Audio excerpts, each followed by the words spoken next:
Good morning, children. Today we'll start with the topic active transport.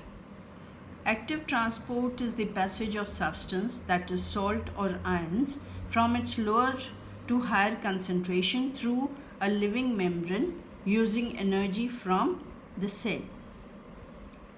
So in this case, there is movement of the salt or ion from its lower concentration to its higher concentration by using energy from the cell, and this active transport is in the direction opposite to that of diffusion. Now here we'll explain how it or which all ions they move from lower to higher concentration. Certain nutrients such as ions of nitrates, sulfates, potassium, zinc, manganese, etc. cannot pass through the cell membrane of the root cells easily. Why? Because their concentration inside the root cells is high in order to maintain the osmotic pressure for absorbing water. So the concentration of these ions is always high in the root hair cells so that the water can be absorbed by the root hair, and in this way the concentration gradient of these ions is opposite to that of diffusion, and in order to obtain them, these ions have to be forcibly carried inward from the region of their lower concentration outside to the region of their higher concentration inside, and this requires energy which is supplied by the cell in the form of ATP. Next is passive transport. Passive transport is nothing different from diffusion. Passive refers to requiring no input of energy. There is free movement of molecules from higher concentration to lower concentration. Next, we come over to turgidity and flaccidity. Now, what is turgidity? It says every living plant cell, directly or indirectly, is in contact with fluid. Directly, like root hairs, they are in direct contact with the soil water. But the other cells of the plant, they are in contact with the neighboring cells, and neighboring cells contain cell sap, so they are indirectly in contact with fluid. And the root hair in particular are surrounded by soil water.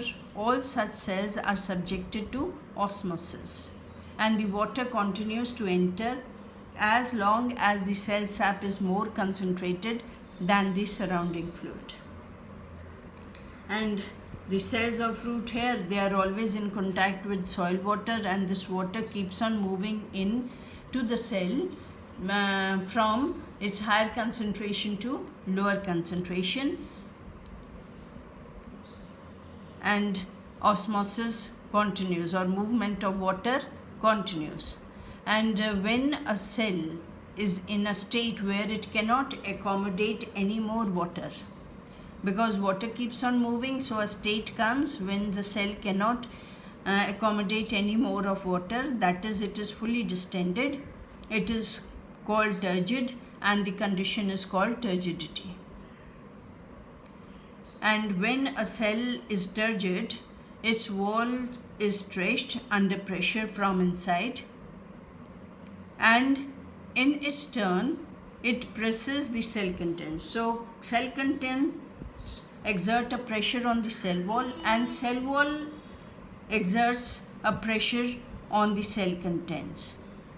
And this pressure which is exerted by the cell contents on the cell wall is called turgid pressure, and the pressure exerted by the cell wall on the cell contents is known as wall pressure.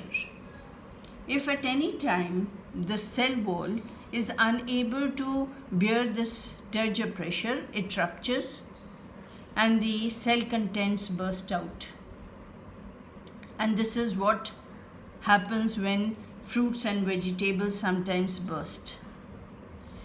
And when turgid, the cell is in a somewhat balanced state. Why? Because there is no net movement of water in and out of the cell. Next, we come over to plasmolysis and flaccidity.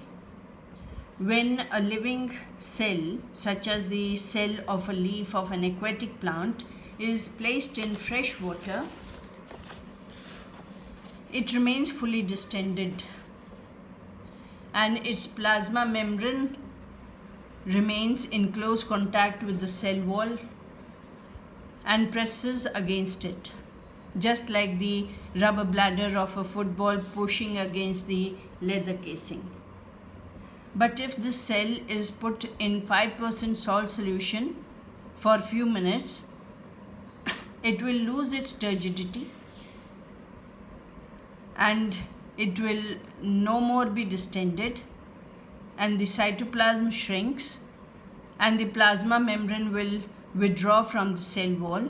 This shrinkage from the cell wall is called plasmolysis, and the cell in this state is said to limp or flaccid, and the condition is called flaccidity. And this flaccidity is the reverse of turgidity. Now, if however this cell which got plasmolized, that is the water moved out of it, it became flaccid, if it is placed again in water before it dies, then its protoplasm again swells up and it presses against the cell wall, and this recovery or reversal of plasmolysis is called deplasmolysis. So you can easily understand plasmolysis is the result of the outflow of water from the cell, and deplasmolysis is the result of its re-entry. So this much for today.